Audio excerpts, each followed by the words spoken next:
Gisele, aos 22 anos, sentia o peso do mundo em seus ombros. As contas se acumulavam na pequena mesa da cozinha. Cada envelope, um lembrete cruel de seus fracassos. Linda, com longos cabelos morenos que ondulavam suavemente nas pontas e olhos verdes que um dia brilharam com sonhos, agora refletiam apenas o véu da ansiedade. O aluguel estava atrasado. A notificação de despejo era uma ameaça iminente. E o emprego de meio período na cafeteria mal cobria as despesas mais básicas, transformando cada refeição em um exercício de matemática e racionamento. Seus sonhos de cursar uma faculdade de artes pareciam uma memória distante, uma fantasia de outra vida. Se o desespero da Gisele e esse fio de esperança no começo da nossa história já tocaram seu coração, deixe o seu gostei para eu saber. Aproveita, se inscreve aqui no Histórias que Prendem Você, para descobrir qual caminho o destino reserva para ela. E deixe seu nome nos comentários. Quem sabe ele não aparece com uma saudação especial em uma futura história aqui do canal. Queremos compartilhar narrativas que aquecem a alma e mostram que, mesmo no fundo do poço, um simples erro pode mudar todo o nosso destino. O desespero era um gosto amargo na boca. Em um gesto impulsionado pela última centelha de esperança, ela pegou o pedaço de papel amassado que uma antiga colega lhe dera semanas atrás. Era o contato para uma vaga de assistente pessoal, um emprego que poderia ser a sua salvação, a boia em meio à tempestade. O número, no entanto, estava borrado pela umidade de um copo d'água esquecido sobre o papel. Um dos dígitos era um borrão de tinta, uma incerteza que poderia levar ao tudo ou ao nada. Com os dedos trêmulos, ela escolheu o número que lhe pareceu mais provável e digitou a mensagem mais profissional que seu cérebro cansado conseguiu formular. Cada palavra era uma prece silenciosa, uma garrafa atirada ao mar da tecnologia, enviada a um completo desconhecido. Prezado a senhora, meu nome é Gisele. Escrevo para me candidatar à vaga de assistente. Sou dedicada, organizada e aprendo rápido. Agradeço a oportunidade. Atenciosamente. A mensagem viajou pelos sinais invisíveis que conectam a cidade e pousou com um zumbido discreto no celular de Fernando. Aos 35 anos, do alto de sua cobertura duplex que rasgava o céu de São Paulo, ele tinha tudo que o dinheiro podia comprar, menos a única coisa que realmente desejava: paz. Cercado por um luxo estéril, por mármore frio que parecia sugar o calor do ambiente, e por obras de arte caríssimas que não lhe despertavam emoção alguma, ele se sentia um prisioneiro em sua própria torre de marfim. A barba rala, perfeitamente aparada, servia como uma máscara para o cansaço profundo em seu olhar. Naquele exato momento, ele estava no meio de uma videoconferência crucial com investidores japoneses. Um contrato de fusão bilionário dependia não apenas de números e projeções, mas de uma imagem de estabilidade, de um homem de família, de alguém com raízes. Era uma exigência cultural sutil, mas inflexível, do patriarca da empresa estrangeira. E estabilidade era a última coisa que Fernando possuía desde que sua vida virara de cabeça para baixo. Ele desviou o olhar da tela do notebook para o celular. Uma mensagem de um número desconhecido. Normalmente a ignoraria, mas a formalidade do texto, tão destoante das mensagens que costumava receber, picou sua curiosidade. Ao ler as palavras simples e diretas de Gisele, um sorriso cínico quase imperceptível curvou seus lábios. Um número errado. Uma garota, pelo tom, claramente desesperada. Um erro do destino. E naquele instante, em meio ao discurso monótono do diretor financeiro na tela, uma ideia ousada, arriscada e completamente heterodoxa começou a se formar em sua mente calculista. Ele não precisava de uma assistente. Ele precisava de uma ilusão, precisava de uma fachada crível e rápido, e talvez, apenas talvez, aquela garota com nome simples e texto educado fosse a peça que faltava em seu quebra-cabeça perigoso. O universo, em sua estranha ironia, acabara de lhe entregar uma candidata. Ignorando o olhar confuso de seu advogado do outro lado da mesa, ele digitou uma resposta curta e direta, uma isca lançada em águas desconhecidas. Sua mensagem chegou a mim por engano. No entanto, tenho uma proposta diferente para você. Encontre-me amanhã, às 10 horas, no Café de la Paix. Assunto: Uma oportunidade única. Gisele leu a resposta com o coração aos pulos. Um calafrio percorreu sua espinha. A mensagem era estranha, anônima, quase suspeita. Mas a palavra oportunidade brilhava em sua tela, como um farol na escuridão. Era um ímã poderoso demais para ser ignorado por alguém que se afogava em dívidas. O que mais ela tinha a perder? Sua dignidade já parecia um luxo distante. No dia seguinte, ela revirou seu guarda-roupa modesto em busca de algo que não a fizesse parecer completamente inadequada. Escolheu um vestido preto simples, o único que possuía para ocasiões mais formais, e sapatilhas gastas, mais limpas. Ao entrar no Café de la Paix, um santuário de luxo e sussurros discretos no coração dos jardins, sentiu-se imediatamente um peixe fora d'água. O aroma de café gourmet e croissants de amêndoas pairava no ar, misturando-se ao perfume caro dos clientes. Cada detalhe, dos talheres de prata à porcelana fina, gritava um universo de riqueza do qual ela não fazia parte. Fernando a esperava em uma mesa afastada, estrategicamente posicionada em um canto que oferecia privacidade. Ao vivo, ele era ainda mais intimidador do que qualquer imagem que ela pudesse ter projetado. A beleza austera, o terno de corte impecável que parecia moldado em seu corpo, a aura de poder e controle que o cercava como um campo de força. Ele se levantou brevemente quando ela se aproximou, um gesto de polidez que parecia mais um cálculo do que um ato de cavalheirismo. Senhorita Gisele, presumo. Pontual. Gosto disso. Ele disse, sua voz grave e calma, sem nenhum traço de calor. Sente-se, por favor. Gisele sentou-se na cadeira macia, suas mãos suando frio sobre o colo. Obrigada por me receber, senhor. Fernando, ele completou, dispensando formalidades. Ele fez um sinal para o garçom, que se aproximou instantaneamente. Ela vai querer um suco de laranja, eu o de sempre. Ele não perguntou o que ela queria. Ele decidiu. O silêncio que se seguiu, enquanto o garçom se afastava, foi denso e desconfortável. Gisele sentia o olhar dele sobre si, um olhar analítico, quase predatório, que a média da cabeça aos pés. Ele não fez mais rodeios. Encostou-se na cadeira, unindo as pontas dos dedos. Gisele, serei direto. A vaga de assistente que você procurava não existe. Sua mensagem foi, como eu disse, um engano. O estômago de Gisele despencou. A humilhação a atingiu como uma onda, seguida pela raiva. Ele a fez vir até aqui, criar uma última esperança para zombar dela? Ela começou a se levantar. Eu peço desculpas pelo incômodo. Já estou de saída. Eu não terminei, ele disse, e o tom de comando em sua voz a fez parar, como se estivesse presa por fios invisíveis. O destino nos colocou em contato, e eu acredito em aproveitar as oportunidades que o destino oferece. Ele se inclinou para a frente, diminuindo a distância entre eles. Seus olhos, de um castanho escuro e profundo, fixaram-se nos dela, e Gisele sentiu como se ele pudesse ver através dela, enxergar cada dívida, cada medo, cada noite mal dormida. Eu preciso de uma noiva, ele declarou, as palavras saindo de sua boca com a mesma naturalidade com que pediria um café. Gisele piscou, certa de que tinha ouvido errado. O barulho do café pareceu desaparecer. O quê? Desculpe, eu não... Você ouviu perfeitamente. Ele continuou impassível. Não uma esposa, não uma amante, uma noiva. Alguém para me acompanhar em eventos sociais e jantares de negócios por um período de 6 meses. Alguém que possa representar, de forma convincente, o papel da mulher apaixonada e dedicada ao meu lado. Alguém que possa sorrir para as câmeras, apertar as mãos certas e projetar uma imagem de felicidade e estabilidade. Gisele engasgou, o ar faltando em seus pulmões. O choque percorreu seu corpo como uma corrente elétrica, tingindo seu rosto de um vermelho vivo. Era surreal. Era ofensivo.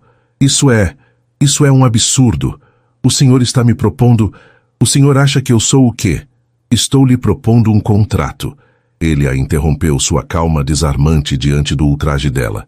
Um trabalho de atuação.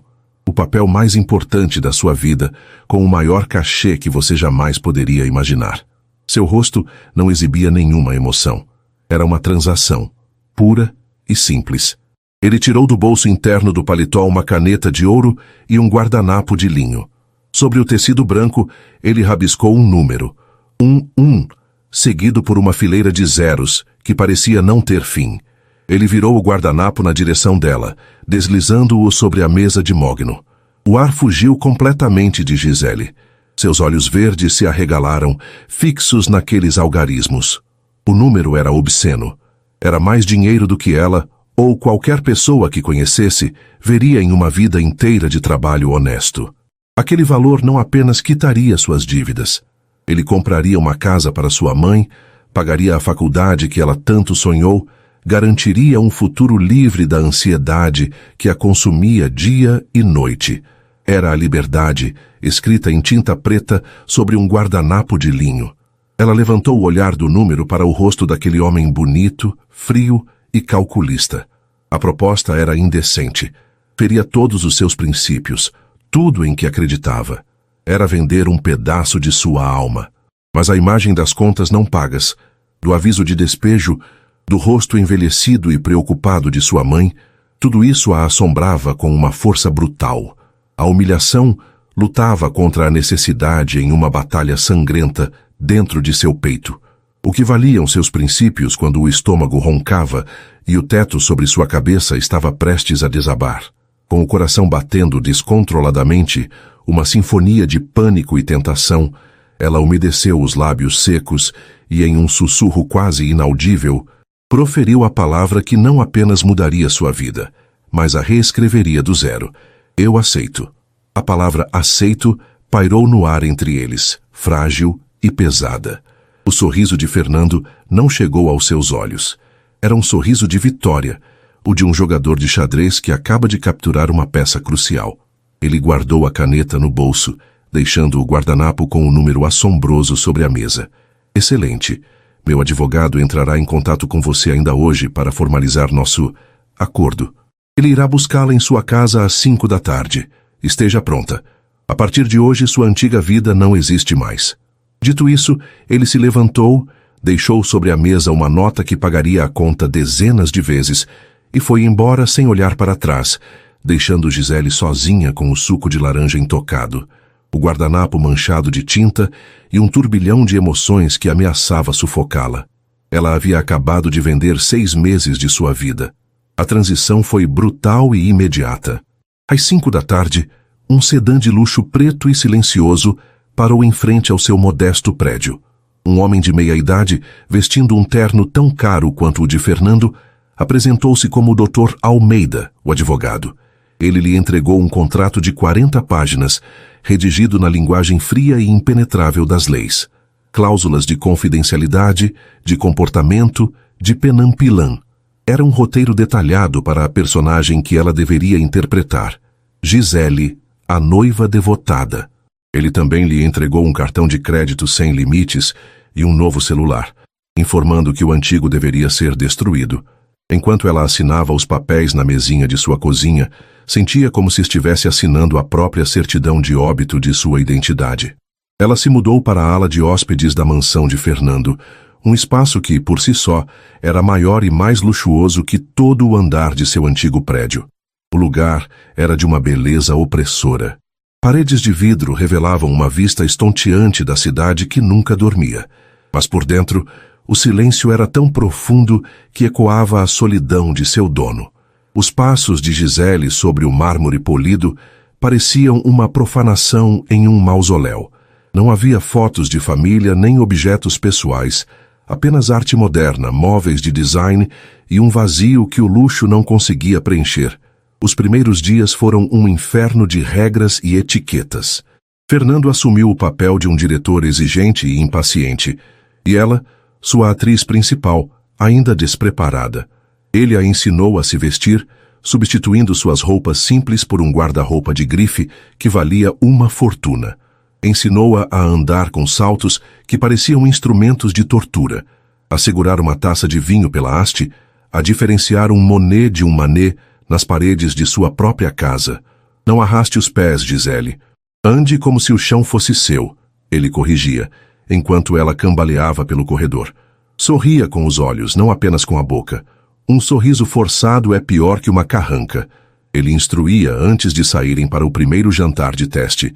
Ele lhe deu uma história de capa para decorar. Conheceram-se em um leilão de arte beneficente. A paixão foi instantânea. Ela era uma estudante de artes de uma família tradicional, porém discreta. Cada detalhe era uma mentira cuidadosamente construída. Gisele se sentia uma boneca sendo vestida e manipulada, sua essência sendo apagada e substituída por um verniz de sofisticação.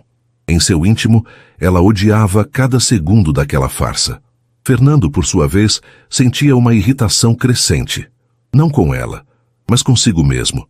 Ele se via forçado a moldar aquela garota genuína em algo que não era, e a facilidade com que ela absorvia suas lições o perturbava. Ele esperava resistência, talvez lágrimas, mas Gisele era resiliente. Havia uma força silenciosa nela, uma dignidade que mesmo os vestidos caros e as regras absurdas não conseguiam apagar. Ele se pegava observando-a quando ela pensava que ele não estava olhando.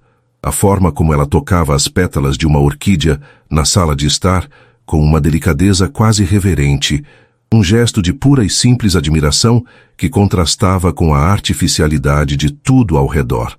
Foi então que Gisele começou a enxergar as primeiras fissuras na armadura impenetrável de Fernando. Certa noite, incapaz de dormir naquele quarto gigantesco e impessoal, ela desceu até a cozinha para beber um copo de água. A mansão estava mergulhada na penumbra, exceto por uma luz suave vinda do escritório dele. A porta estava entreaberta. Curiosa, ela espiou. Fernando estava de costas para a porta, sentado em sua poltrona de couro, não olhando para a tela de um computador ou para papéis de negócios. Em suas mãos, ele segurava uma pequena moldura de prata. Ele não fazia nada.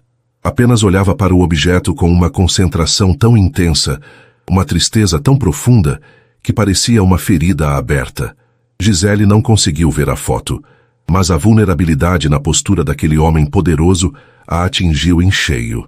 Ali não estava o milionário frio e calculista, mas um homem assombrado por uma perda que o dinheiro não podia curar.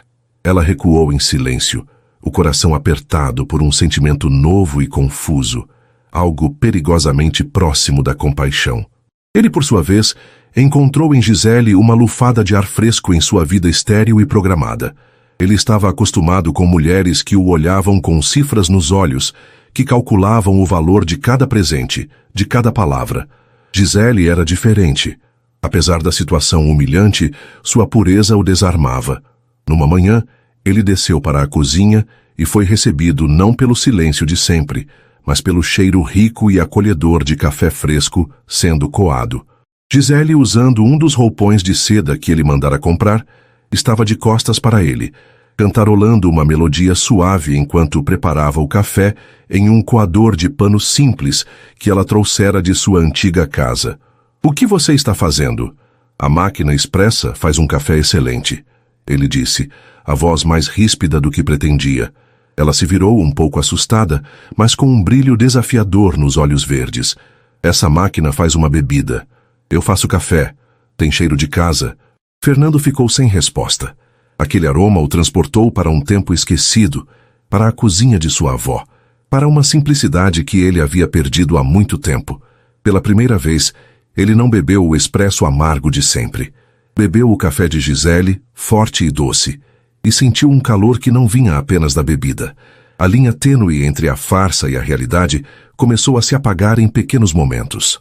Um toque de mãos que durava um segundo a mais do que o necessário quando ele a ajudava a descer do carro. Um olhar trocado sobre a taça de vinho em um jantar de negócios, uma comunicação silenciosa que só os dois entendiam. A risada genuína dela quando o sócio dele contou uma piada sem graça. Uma risada que ecoou pela sala de jantar suntuosa e fez Fernando erguer o olhar, surpreso pelo som melodioso e vivo. O ponto de virada aconteceu em um jantar para selar as fases preliminares do acordo com os investidores japoneses. O evento era crucial. A tensão era palpável. Um dos concorrentes de Fernando, um homem chamado Ricardo, conhecido por sua arrogância e métodos sujos, estava presente. Ricardo se aproximou da mesa deles, um sorriso de deboche nos lábios. "Fernando, meu caro, sempre um prazer. E essa deve ser a sua..." Mais recente aquisição, disse Ricardo, olhando para Gisele de cima a baixo com desprezo mal disfarçado. Diga-me, ela veio com um manual de instruções? Fernando enrijeceu, a fúria gelada subindo por suas veias. Ele estava prestes a retaliar com uma acidez cortante que destruiria a reputação de Ricardo, mas Gisele foi mais rápida. Ela se virou para Ricardo, um sorriso sereno e enigmático nos lábios. Senhor Ricardo, que gentileza a sua. Fernando fala tanto sobre o senhor. Ele diz que admira sua persistência. É preciso muita coragem para continuar tentando depois de tantos fracassos, não é mesmo? Ela disse, a voz doce como mel, mas as palavras afiadas como navalha. E não se preocupe comigo, eu aprendo rápido. Já aprendi, por exemplo, a diferenciar homens de valor de meros oportunistas. Tenha uma boa noite. Um silêncio chocado caiu sobre a mesa.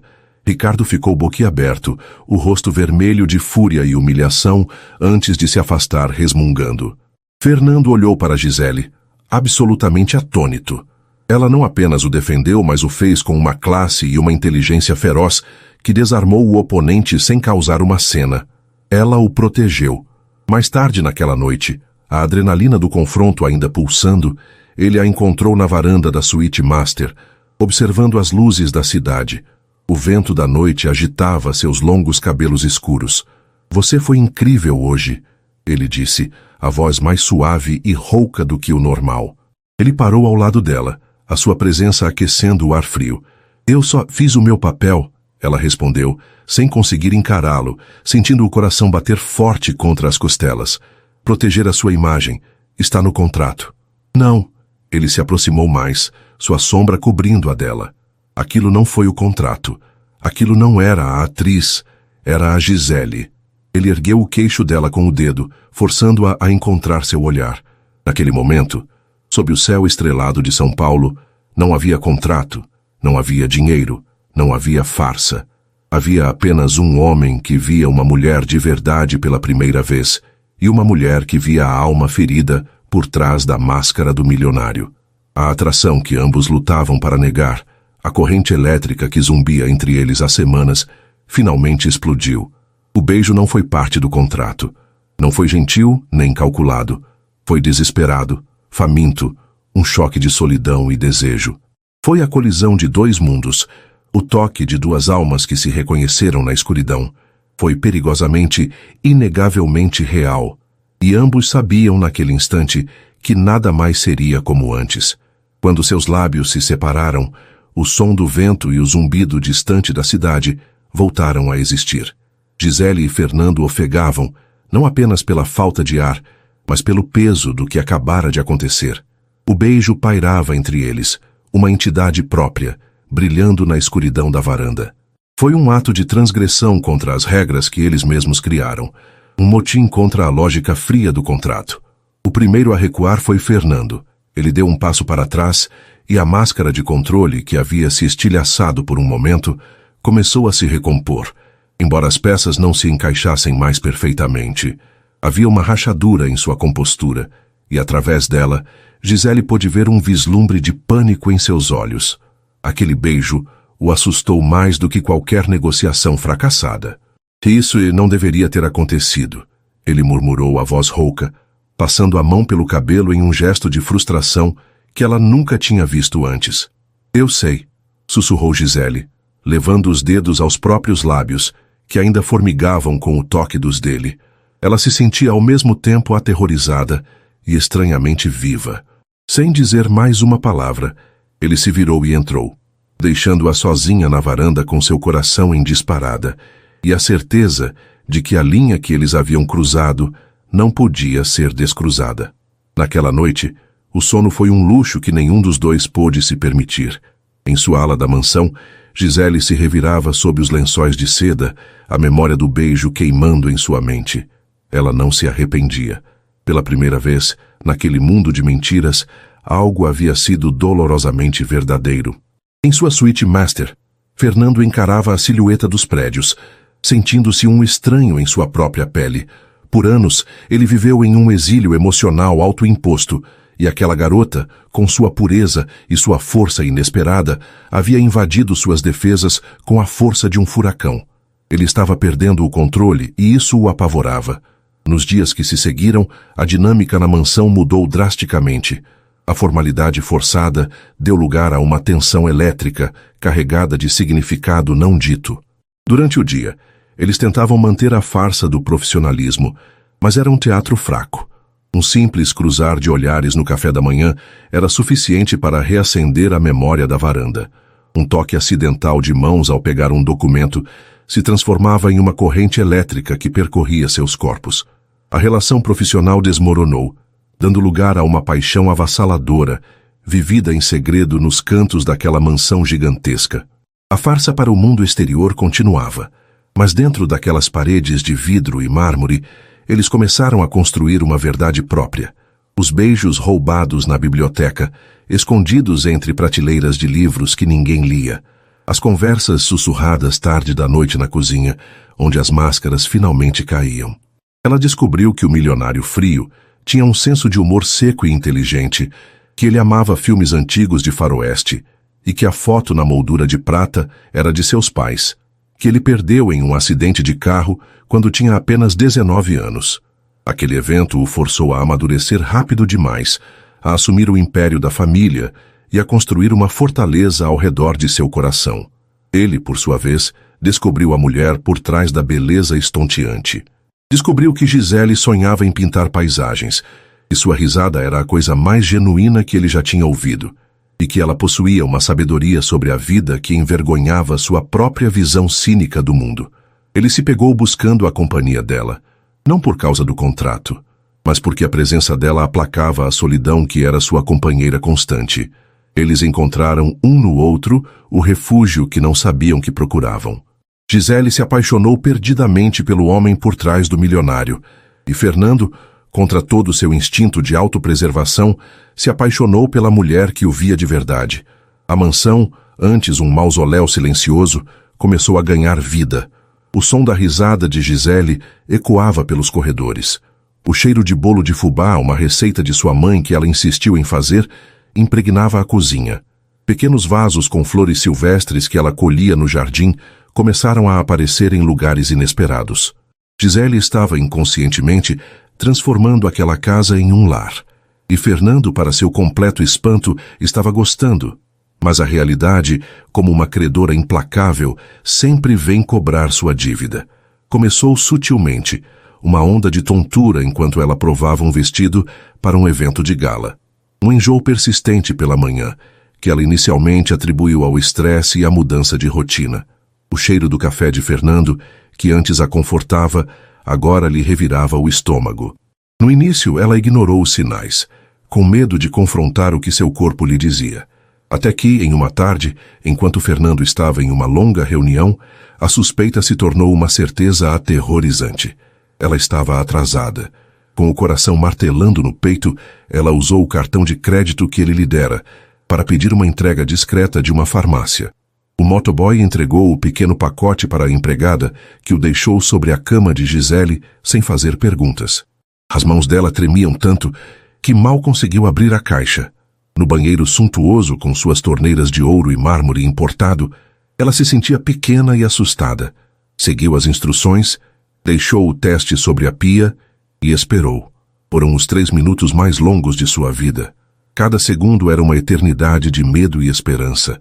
Quando ela finalmente virou o pequeno objeto de plástico, o mundo parou. 2 linhas, nítidas, inequívocas, cruéis, grávida. Uma onda de pavor gelado a percorreu, seguida imediatamente por um instinto feroz e protetor que ela não sabia que possuía. Uma mão voou para seu ventre liso. Um bebê, um filho dele, o fruto daquelas noites secretas, da paixão que floresceu no terreno infértil de um contrato. As lágrimas vieram, uma mistura de pânico e uma estranha, avassaladora ternura. O que ela faria? O que ele faria? Ela passou o resto da tarde em um torpor, tentando processar a magnitude da situação. A chegada de Fernando no início da noite a tirou de seu transe. Ele entrou no quarto dela, algo que se tornara um hábito, e sorriu ao vê-la. O sorriso genuíno que era reservado apenas para ela. Dia longo, disse ele, afrouxando a gravata. Senti sua falta. Ao ver a expressão no rosto dela, o sorriso dele desapareceu. Gisele, o que aconteceu? Você está pálida. Com as mãos ainda tremendo e o coração cheio de uma mistura caótica de pavor e esperança, ela não conseguiu formar as palavras. Em vez disso, ela estendeu a mão e lhe mostrou o teste de farmácia. Fernando pegou o objeto olhando-o com confusão, que rapidamente se transformou em choque e incredulidade. Ele olhou do teste para o rosto dela e depois para o ventre dela, como se pudesse ver a mudança. A cor sumiu de seu rosto. O calor, a intimidade, tudo o que eles haviam construído nas últimas semanas desapareceu de seus olhos, substituído pela máscara fria e impenetrável do homem de negócios que ela conhecera no café. Ele não disse nada. Apenas se virou e começou a andar de um lado para o outro pelo quarto luxuoso, passando as mãos pelo cabelo repetidamente. O silêncio era mais ensurdecedor do que qualquer grito. Isso complica tudo, Gisele. Ele finalmente murmurou, a voz tensa, evitando o olhar dela a todo custo. O contrato, o acordo com os japoneses, o cronograma, um bebê não estava nos planos. As palavras dele foram como cacos de vidro no coração dela. Planos, cronograma. Ele estava falando da vida que crescia dentro dela, como se fosse um item indesejado em uma planilha. Nós precisamos resolver isso, ele continuou, o cérebro de executivo assumindo o controle, buscando soluções, gerenciando a crise. Dinheiro não será um problema. Você terá tudo o que precisar. O melhor acompanhamento, um apartamento excelente, uma pensão generosa. Nós vamos gerenciar essa situação. Aquelas palavras a destruíram. A esperança frágil que ela nutria se despedaçou em 1 milhão de pedaços. Lágrimas de dor e traição que ela segurava com todas as forças finalmente rolaram por seu rosto. Resolver isso? Ela repetiu, a voz embargada, mal acreditando no que ouvia. Gerenciar a situação. Fernando, você está falando do nosso filho como se fosse um problema de negócios, uma complicação no seu contrato? Ele parou de andar e finalmente a encarou, mas não havia amor em seu olhar, apenas o peso de um problema inesperado. Gisele, precisamos ser práticos. Práticos? Ela riu, um som quebrado e sem alegria. Eu me apaixonei por você, seu idiota. Eu achei que você também. Eu achei que o que tínhamos era real. O soluço a interrompeu. Mas agora eu vejo. Eu não passo de uma complicação. O nosso filho não passa de um problema a ser resolvido com dinheiro. Eu não posso fazer isso, Fernando. Eu não vou transformar a vida do meu filho em mais uma cláusula de contrato. O homem por quem ela se apaixonou havia desaparecido. Em seu lugar estava o milionário frio e calculista para quem ela não era nada mais que um ativo, e o filho deles, um passivo. E naquela noite, com o coração partido, Gisele tomou uma decisão. Ela não podia ficar ali. Não podia deixar seu filho nascer naquele mundo de mentiras e transações frias. As palavras dele, resolver, gerenciar, complicação, ecoaram na mente de Gisele muito depois de ele ter saído do quarto, deixando-a com os destroços de seu coração. Ela não chorou mais. As lágrimas secaram, substituídas por uma clareza fria e cortante. O homem por quem ela se apaixonara não existia. Tinha sido uma miragem, um personagem que o próprio Fernando interpretara nos intervalos de seu papel principal como o magnata impiedoso. Ela tinha sido tola em acreditar que a intimidade deles era mais forte do que a natureza calculista dele.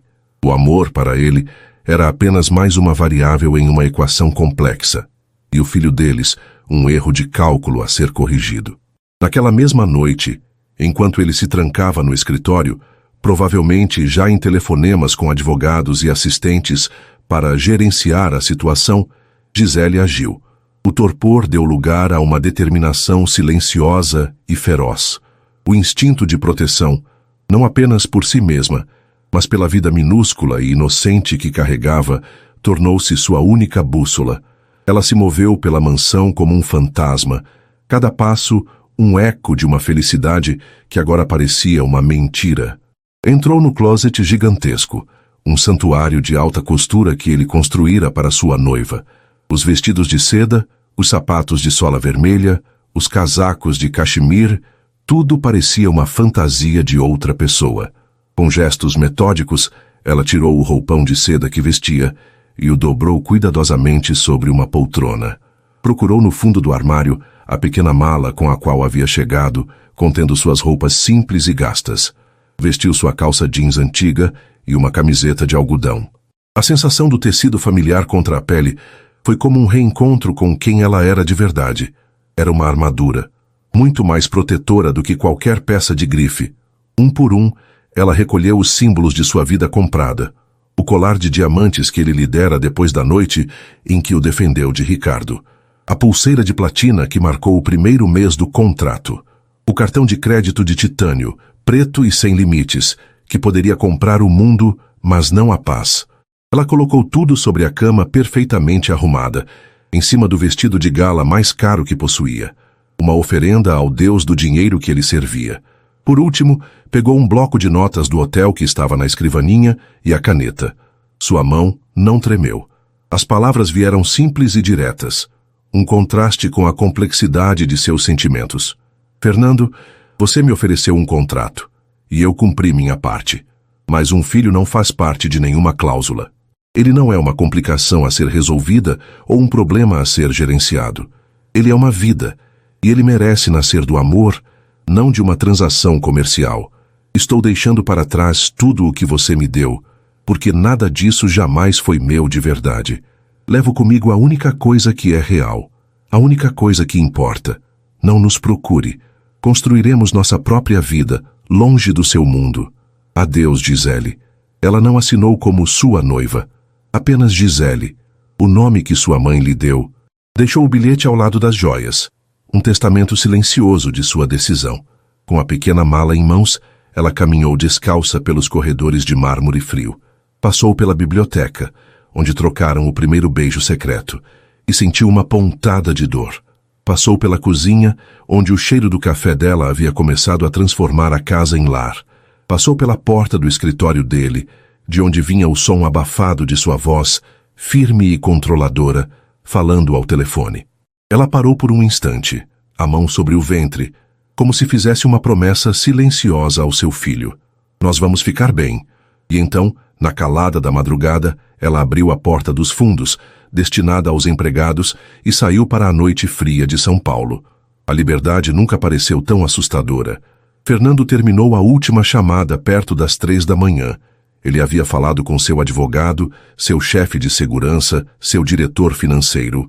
Havia traçado cenários, analisado riscos, planejado contingências. Fez tudo o que foi treinado para fazer, transformar um problema emocional em um desafio logístico. Mas quando o silêncio finalmente caiu, a adrenalina da crise se dissipou, deixando para trás um resíduo amargo de inquietação. Ele se sentia um canalha. As palavras dele ecoavam em sua própria mente e soavam ainda mais cruéis no silêncio. Resolver isso, gerenciar a situação. Ele não a via daquela forma. Ouvia. O pânico o havia dominado. A notícia de um filho, de uma responsabilidade tão permanente e incontrolável, havia demolido suas defesas. O amor por ela era uma coisa. Ele estava começando a aceitá-lo, a desejá-lo, mas um bebê era a materialização de um futuro que ele nunca se permitira imaginar. Um futuro vulnerável, cheio de amor e, portanto, cheio de potencial para a dor. E seu instinto, afiado pela perda de seus pais, foi recuar, construir muros, transformar o sentimento em negócio. Cansado, ele subiu as escadas. Amanhã, ele pensou. Amanhã eu conserto isso. Peço desculpas, explico meu medo. Nós vamos encontrar um jeito, juntos. A esperança era uma pequena chama em seu peito. Ele foi até a ala de hóspedes, esperando encontrá-la acordada, talvez chorando. Queria vê-la, mesmo que ela o odiasse naquele momento. A porta do quarto estava entreaberta. Ele entrou. O quarto estava impecável, silencioso e vazio. Um calafrio percorreu sua espinha. Onde ela estava? Seus olhos varreram o cômodo e pousaram na cama. E então ele viu o monte de joias brilhando sob a luz fraca, o cartão de crédito preto e o bilhete. Seus pés pareceram de chumbo enquanto ele se aproximava. Ele pegou o pequeno pedaço de papel. As palavras dela eram como socos no estômago. Cada frase desmantelava a armadura que ele passara a noite inteira reconstruindo. Ele merece nascer do amor, não de uma transação comercial. A frase o quebrou. Ela havia entendido sua reação não como medo, mas como um insulto final, uma prova de que, para ele, tudo tinha um preço. O pânico que sentira antes não era nada comparado à onda de terror gelado que o engoliu agora. Ela se foi. De verdade. Ele correu para o closet. Vazio, exceto pelas roupas caras que ele comprara. As coisas dela, as poucas que ela trouxera, haviam sumido. A ausência dela era um vácuo físico, um buraco negro no centro de sua existência perfeitamente ordenada. Não, ele sussurrou para o quarto vazio. A negação foi inútil. A realidade o esmagava. Sua primeira reação foi a de sempre: poder. Ele pegou o celular, a mão tremendo de raiva e desespero. Ligou para seu chefe de segurança, um ex-militar eficiente e discreto. Marcos, é o Fernando. A Gisele. Ela saiu. Desapareceu. Eu a quero encontrada. Agora. Use todos os recursos. Verifique cartões, câmeras, hospitais, aeroportos, rodoviárias. Rastreie o celular antigo dela se for preciso. Eu não me importo com o custo. Apenas a encontre. Ele desligou, o peito arfando. Ele a encontraria. Ele consertaria isso. Ele a traria de volta. E então eles conversariam. Ele a faria entender. Mas enquanto as horas se transformavam em dias e os dias em uma semana, a confiança de Fernando começou a se esfacelar. Marcos reportava-se diariamente com a mesma notícia frustrante. Nada, senhor. Ela não usou nenhum cartão, não comprou passagem em seu nome. O celular antigo está desativado há semanas. As câmeras de segurança da rua a mostram saindo a pé de madrugada. Depois disso, ela sumiu. É como se tivesse evaporado. Gisele havia sido mais esperta do que ele imaginara. Ela não voltou para seu antigo apartamento, o primeiro lugar que eles verificaram. Não contatou nenhuma de suas antigas colegas. Ela simplesmente desapareceu, engolida pela cidade. A ausência dela começou a corroer Fernando por dentro. A mansão, que havia começado a se sentir como um lar, voltou a ser um mausoléu, mas agora 1000 vezes pior, porque cada cômodo estava assombrado pela memória dela. Ele via seu vulto na cozinha, ouvia o eco de sua risada na sala de estar. Na varanda onde se beijaram, ele sentia o cheiro de seu perfume no ar da noite. O luxo que o cercava tornou-se um lembrete constante de seu fracasso. Ele tinha um império, mas o que importava se a única pessoa que o fazia sentir-se humano o abandonara? O contrato bilionário com os japoneses, o motivo de toda aquela farsa, estava em sua fase final. Em uma videoconferência decisiva, o patriarca da família, Sr. Tanaka, perguntou por meio de um intérprete: "E como está sua adorável noiva, a senhorita Gisele? Esperamos conhecê-la em breve." Fernando olhou para a tela, para os rostos sorridentes e expectantes. O antigo ele teria mentido com facilidade, inventado uma desculpa plausível. Mas o antigo ele estava se desintegrando. Ela foi embora, ele disse, a voz vazia. O noivado acabou. Um silêncio chocado se instalou na chamada. Seu advogado ao seu lado ficou pálido. A estabilidade que ele tanto se esforçou para projetar havia implodido. Ele não se importava. Enquanto isso, a centenas de quilômetros de São Paulo, Gisele encontrava refúgio. Ela não fugiu para um lugar aleatório. Ela foi para o único porto seguro que conhecia fora de sua mãe. A casa de sua madrinha, Elvira, em uma pequena e pacata cidade do interior. Dona Elvira era uma viúva de 60 e poucos anos, com um coração do tamanho do mundo e mãos que pareciam feitas para afagar e cozinhar. Gisele chegou à sua porta de madrugada, depois de uma longa viagem de ônibus paga com o pouco dinheiro que lhe restava. Estava exausta, pálida e com os olhos fundos. Ao ver o estado da afilhada, Dona Elvira não fez perguntas. Apenas a abraçou com força e a levou para dentro. Na cozinha simples, com cheiro de bolo de milho e café, Gisele desabou. Ela não contou toda a história do contrato. Era vergonhoso demais. Disse apenas que havia se envolvido com um homem rico e poderoso, que se apaixonara, que estava grávida e que ele a havia rejeitado, tratando seu filho como um problema. Dona Elvira ouviu tudo em silêncio, afagando suas costas. Quando Gisele terminou, a madrinha simplesmente disse: "Homens podem ser tolos, minha filha, especialmente os que pensam que o dinheiro resolve tudo, Mas você não está sozinha. Esta casa é sua casa, e este bebê será amado. Agora, tome esta sopa. Você precisa se alimentar por 2. Os dias que se seguiram foram um bálsamo para a alma ferida de Gisele. A rotina simples da vida no interior a ancorou. Ela ajudava a madrinha no jardim, sentia o cheiro da terra úmida, aprendia a fazer pão. O silêncio ali não era opressor como na mansão.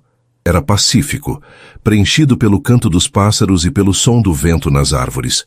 Longe do mundo de aparências de Fernando, ela começou a se reconectar consigo mesma. Uma tarde, encontrou uma caixa de lápis de cor de quando era criança. Sentou-se na varanda dos fundos, que dava para um pequeno riacho, e começou a desenhar. No início, seus traços eram tímidos, mas aos poucos, as cores e as formas fluíram. Ela desenhou as flores do jardim de Elvira, as árvores, o rosto enrugado e gentil de sua madrinha. Estava redescobrindo a paixão que a vida dura na cidade grande havia lhe roubado. E pela primeira vez em muito tempo, sentiu uma pontada de esperança. Ela seria mãe, ela seria artista, ela seria suficiente. Em São Paulo, Fernando definhava.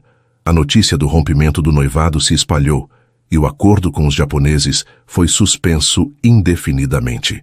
Seus sócios estavam furiosos, mas ele não conseguia reunir energia para se importar com os milhões que estava perdendo. Passava as noites em seu escritório, não trabalhando, mas olhando para o bilhete de Gisele, que ele guardava na gaveta como uma relíquia sagrada. Certa noite, em um ato de desespero, ele pegou a moldura de prata com a foto de seus pais. Olhou para o rosto sorridente deles, congelados em um tempo em que a vida era cheia de promessas. Seu pai era um homem poderoso, assim como ele, mas também era um homem que amava sua esposa e seu filho abertamente, sem medo. O que ele diria se visse o que Fernando havia se tornado? Um covarde, escondido atrás de sua fortuna. Foi então que a epifania o atingiu, uma clareza tão dolorosa e ofuscante quanto uma luz de emergência. Ele não reagiu à gravidez de Gisele com frieza porque não a amava. Ele reagiu daquela forma precisamente porque a amava. Ele a amava com uma intensidade que o aterrorizava. O amor por ela e a notícia daquele bebê representavam um futuro de vulnerabilidade absoluta, uma felicidade tão grande que a perspectiva de perdê-la, como havia perdido seus pais, era insuportável. Seu pânico não foi o de um CEO diante de uma crise. Foi o de um homem apavorado, usando a única ferramenta que conhecia, o dinheiro e o controle, para tentar conter um sentimento que era grande demais para ser contido. Ele não havia sido cruel. Havia sido um covarde. Ele se levantou, a decisão se solidificando em sua mente. Ele passou semanas usando seu poder para tentar encontrá-la, para forçá-la a voltar. Errado. Tudo errado. Ele não podia usar seu poder para trazê-la de volta. Ele precisava se despir dele. Ele tinha que encontrá-la não como Fernando, o milionário, mas como Fernando, o homem que ela conheceu nos momentos de silêncio, o homem que ela defendeu, o homem que a beijou na varanda, o homem que queria ser o pai de seu filho. Sua missão mudou. Não era mais encontrar Gisele, era merecer Gisele. Ele pegou o celular e ligou para Marcos. "Cancele a busca", disse ele, a voz firme pela primeira vez em semanas. "Eu mesmo vou procurá-la. E Marcos, comece a liquidar alguns ativos. Vou precisar de menos liquidez e mais tempo." Ele não sabia onde ela estava, mas sabia por onde começar a procurar. Não nos hotéis de luxo ou nos círculos sociais, mas nos lugares simples, nos traços de sua vida antiga, nas histórias que ela lhe contara sobre sua infância. Ele iria encontrá-la. E quando o fizesse, não lhe ofereceria um cheque ou um contrato. Ele lhe ofereceria seu coração partido e a promessa de um homem disposto a mudar. A caçada havia terminado. A peregrinação estava prestes a começar. Os meses que se seguiram à fuga de Gisele foram uma estação de cura. Na tranquilidade da pequena cidade, longe dos arranha-céus que aprisionavam o sol e da pressão constante da metrópole, ela floresceu. Sua gravidez, antes uma fonte de pânico, tornou-se sua âncora. Cada mudança em seu corpo era um milagre que ela abraçava com uma serenidade recém-descoberta. O primeiro chute do bebê, uma tarde enquanto regava as samambaias de Dona Elvira, a fez chorar de pura alegria. Era uma comunicação secreta, uma promessa de que não estava sozinha. A vida era simples, mas rica em significado. As manhãs eram preenchidas com o cheiro de café fresco e pão caseiro, as tardes com longas caminhadas pela margem do riacho e as noites com conversas tranquilas na varanda sob um céu absurdamente estrelado. Gisele e Dona Elvira desenvolveram um laço profundo, uma cumplicidade de mãe e filha. A velha senhora, com sua sabedoria prática e seu coração generoso, nunca a julgou. Apenas lhe deu espaço para se curar e a nutriu com comida de verdade e afeto sincero. A arte voltou para a vida de Gisele como uma amiga há muito perdida. Com um caderno de desenho e uma caixa de lápis, ela começou a registrar o mundo ao seu redor. Não mais se sentia uma fraude. Seus traços eram firmes, suas cores vibrantes. Ela desenhou a luz do sol filtrando-se pelas folhas de uma mangueira, as rugas no rosto sorridente de sua madrinha, a curva de sua própria barriga crescendo a cada semana. Em seus desenhos, ela não era a noiva de um milionário nem uma garçonete desesperada. Era uma artista, uma criadora, uma mãe. Ela ainda pensava em Fernando. Era impossível não o fazer. A dor da traição havia diminuído, dando lugar a uma melancolia suave, uma saudade do homem que ela vislumbrou por trás da armadura. Às vezes, à noite, ela se perguntava se ele sentia sua falta, ou se ela e o bebê haviam sido apenas um inconveniente rapidamente resolvido e arquivado. A dúvida era uma pequena pedra em seu sapato, mas ela se recusava a deixar que a fizesse tropeçar. Seu futuro e o de seu filho dependia apenas dela agora. Enquanto Gisele encontrava a paz, Fernando vivia em um purgatório autoimposto. Sua peregrinação para encontrá-la começou não com mapas e detetives, mas com memórias. Ele cancelou todas as reuniões não essenciais, delegou a gestão diária de seu império e começou a andar. Ele voltou ao antigo bairro dela, um lugar que antes veria apenas da janela blindada de seu carro. Caminhou pelas ruas, comeu no pequeno restaurante que ela mencionara, sentou-se no banco do parque onde ela lhe disse que lia poesia quando adolescente. Ele tentava ver o mundo através dos olhos dela. Viu a beleza na simplicidade, a dignidade nas dificuldades. Conversou com as pessoas, não como um magnata em busca de informações, mas como um homem em busca de compreensão. Em um centro comunitário onde ela havia sido voluntária, ele passou uma tarde ajudando a descarregar doações. O trabalho físico, o suor, a camaradagem simples dos outros voluntários, tudo era estranho e, ao mesmo tempo, purificador. Ele estava se despindo de sua identidade camada por camada. E o que encontrava por baixo era um homem que ele mal reconhecia, um homem que ele queria ser. A virada em sua busca veio de onde ele menos esperava. Depois de semanas de busca infrutífera, ele tomou coragem e foi procurar a mãe de Gisele. Ele esperava uma porta batida na cara, gritos, acusações, e de fato, a recepção inicial foi glacial. A senhora Helena, uma mulher de olhos tão verdes e expressivos quanto os da filha, o recebeu com a fúria protetora de uma leoa. "O que você quer aqui?" ela perguntou, a voz tremendo de raiva contida. "Já não causou dor suficiente à minha filha?" Fernando não tentou se defender. Ele apenas ficou ali, na porta do apartamento simples, parecendo menor do que nunca, e disse a verdade. "Eu não vim pedir nada, senhora Helena. Eu vim pedir perdão. Eu fui um covarde. Eu magoei a Gisele da pior maneira possível. E se eu pudesse voltar no tempo, eu faria tudo diferente. Eu só precisava que a senhora soubesse disso, que eu sei o que perdi, e que eu sinto muito."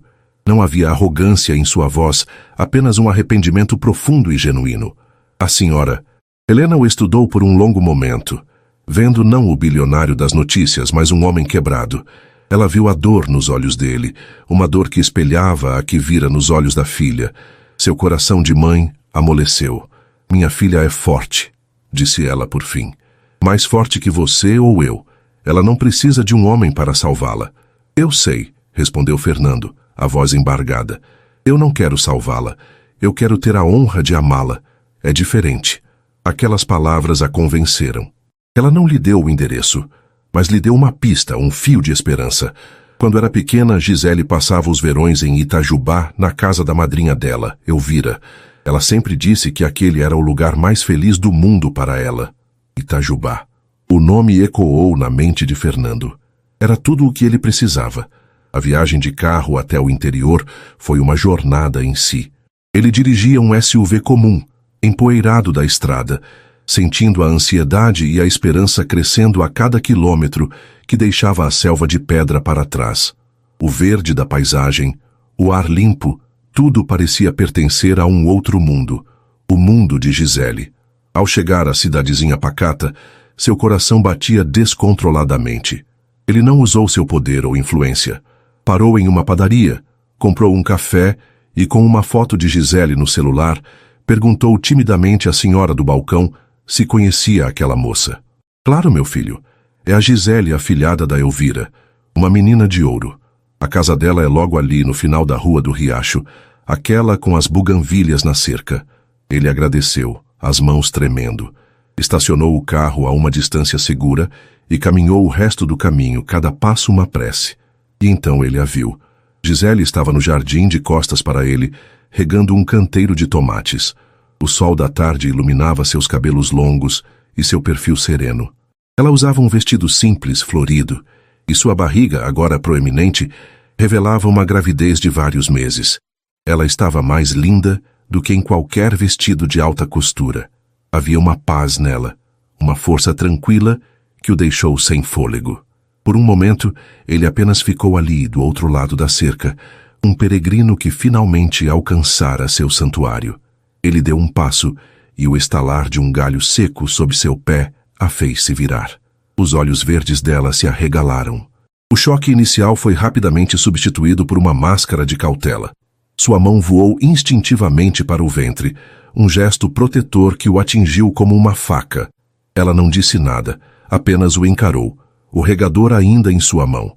Nesse momento, Dona Elvira apareceu na porta, secando as mãos em um avental, pronta para intervir. Fernando ergueu as mãos em um gesto de rendição. Ele sabia como devia parecer. A barba por fazer, as roupas amassadas da viagem, os olhos fundos de noites mal dormidas. Ele não parecia um milionário. Parecia um náufrago. Gisele, ele começou, a voz rouca. Por favor, só me escute. Ele deu um passo à frente, abriu o portão de madeira e entrou no jardim. Parou a uma distância respeitosa. Do bolso interno de sua jaqueta, ele não tirou um cheque, mas um maço de papéis rasgados, o contrato deles. Ele abriu a mão e deixou que os pedaços caíssem ao chão, espalhando-se na grama como folhas mortas. Foi o pior negócio que eu já fiz na minha vida, disse ele, os olhos fixos nos dela suplicantes. Gisele, eu sei que desculpe não é suficiente. Nada que eu disser pode apagar as palavras horríveis que eu usei, a maneira como eu te tratei. Eu não vim aqui pedir que você me perdoe de imediato. Eu vim aqui para que você entenda. Ele respirou fundo, a vulnerabilidade exposta em seu rosto. Eu fui um idiota. Pior, eu fui um covarde. Quando você me contou sobre o bebê, eu entrei em pânico. Não porque eu não o queria, ou porque eu não te amava. Foi exatamente o contrário. Eu entrei em pânico porque eu te amo mais do que já amei qualquer coisa na minha vida. E a ideia de ter um filho com você, de ter uma família de verdade, isso me deixou apavorado. As lágrimas começaram a brotar nos olhos dele, lágrimas que ele não se preocupou em esconder. Eu passei a vida toda controlando tudo com dinheiro, Gisele. Porque depois que perdi meus pais, aprendi que as emoções te deixam fraco, que o amor te deixa vulnerável. E quando a coisa mais importante da minha vida aconteceu, a única coisa que eu soube fazer foi tentar controlar, gerenciar, comprar. Eu não estava falando do nosso filho como um problema. Eu estava falando do meu medo, do meu terror de não ser bom o suficiente, de falhar com vocês, de perder vocês. Gisele ouvia, o coração batendo forte contra as costelas. As lágrimas que ela tanto segurou começaram a escorrer por seu rosto, silenciosas. Dona Elvira, na porta, observava a cena, os olhos marejados, reconhecendo a sinceridade crua naquele homem desesperado. Eu passei os últimos meses não apenas te procurando, mas me procurando, ele continuou, a voz embargada, tentando encontrar o homem que pudesse ser digno de você. O homem que você viu em mim quando ninguém mais via. Eu não quero resolver nada. Eu quero participar. Eu quero trocar fraldas. Quero passar noites em claro, quero segurar a sua mão. Eu quero ouvir nosso filho me chamar de pai. Ele se aproximou lentamente, parando a um passo dela. Nossa história começou com um número errado e uma proposta absurda. Eu quero terminá-la com a verdade. Gisele, eu te amo. E eu amo o nosso filho que ainda nem conheço com todo o meu coração. Ele olhou para a barriga dela e um sorriso trêmulo e maravilhado surgiu em seus lábios. Eu quero ser um pai para o nosso filho, para o nosso Lucas. O nome que eles haviam sonhado juntos em uma noite de confidências sussurradas. Aquilo a desarmou completamente. O soluço que ela segurava escapou. E então, ele fez o que seu coração o mandava fazer. Ele se ajoelhou ali mesmo, na terra úmida do jardim, sujando o jeans caro que nem percebia mais que usava. Ele segurou as mãos dela, as mãos que carregavam um pouco de terra do canteiro. Gisele, casa comigo. De verdade desta vez. Sem contrato, sem cláusulas, sem mentiras. Apenas eu e você para sempre. Por favor, me dê a chance de te fazer feliz, de ser o homem que você e o Lucas merecem.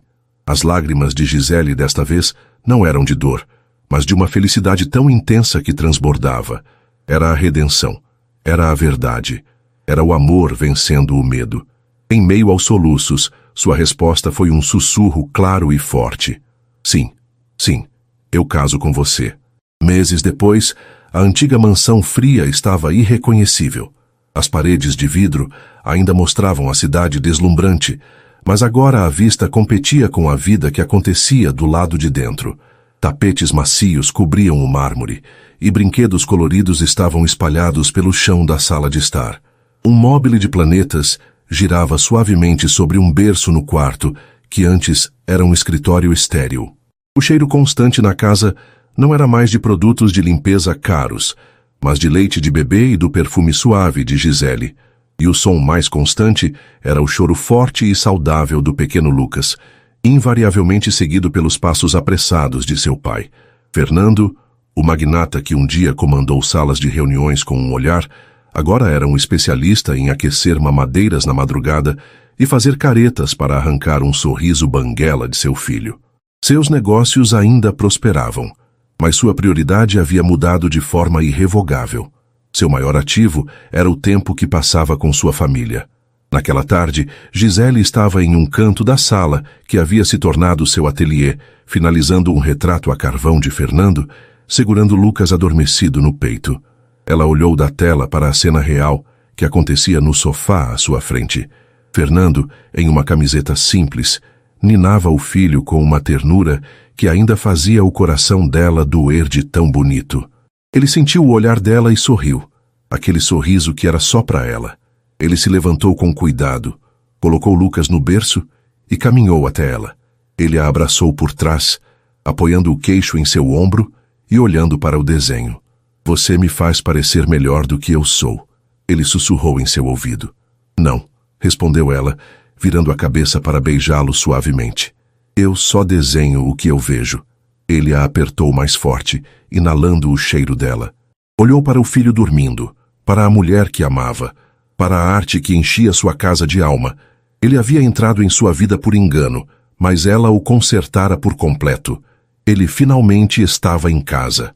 E assim, com a promessa de um futuro repleto de amor, termina a jornada de Gisele, Fernando e do pequeno Lucas. E aí gostou de ver como um simples erro em uma mensagem pôde construir uma família e transformar duas vidas para sempre? Se essa trama te prendeu e você acredita que o amor verdadeiro pode consertar qualquer erro, então não se esqueça. Inscreva-se agora no Histórias que Prendem Você e ative o sininho para receber todas as notificações. Seu like também ajuda muito o canal a crescer. Muito obrigado pela companhia e te espero na próxima história.